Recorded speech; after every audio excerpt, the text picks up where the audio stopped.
So this morning, the House is set to reconvene after delaying an impeachment vote for DHS Chief Alejandro Mayorkas. Senator Mike Braun was just in Eagle Pass, Texas, where he witnessed the horror of Biden's open border policies and the threat to our national security. And he joins us now. Senator, thanks so much for joining the program. Now, you've been to the border before. What is new about this challenge now that you witnessed? Well, to put it simply by the numbers, at the end of the Trump administration, 15, 20,000 per month. We were down there in April or so of 21. It jumped to 60 to 70,000. Wasn't a term gotaways at that time.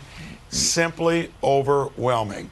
You got a couple 100,000 across the 4 states, and it was interesting. They said fewer percentage-wise are coming through Texas because they're doing something. The other 3 states, California, Arizona, New Mexico, have sympathetic policies, so they're going there.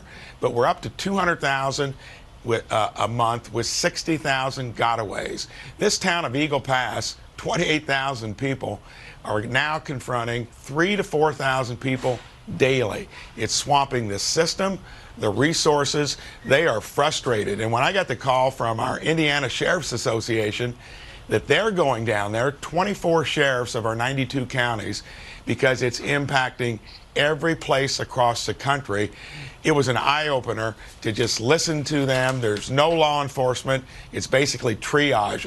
Somebody from the Florida State Police was there that morning, had to jump off the boat to save a toddler that was going to drown. That's the kind of stuff they're doing, and it's just simply the Biden open border since then has caused all this. Yeah, and Senator, so many people are worried about the implications to our national security now that we have this fight that's going on with Iran. We know the war that's happening right now in the Middle East. A lot of folks are concerned about how many people are on this terror watch list that we did not catch that are in those gotaways.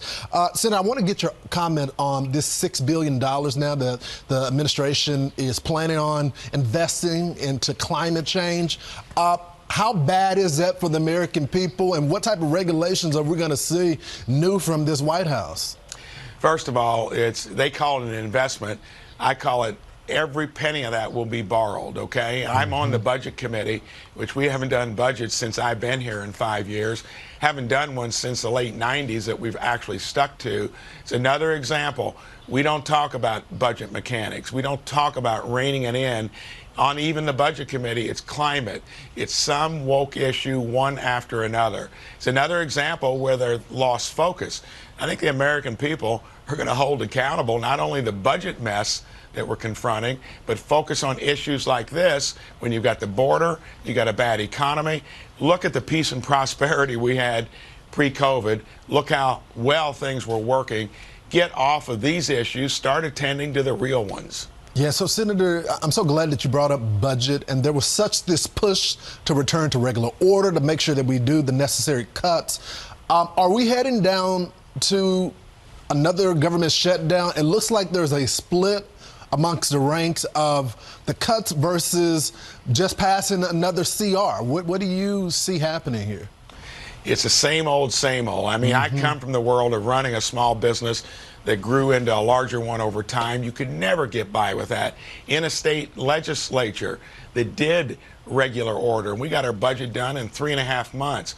The fact is, the leaders here like it when you back it into a corner with no transparency. Last time it was 4,100 pages delivered with 2 days to read it at 1:40 in the morning. A broken system. Sadly, it's going to take us into something like a Chapter 11 someday. And look at the cost of interest. We were $33 trillion in debt.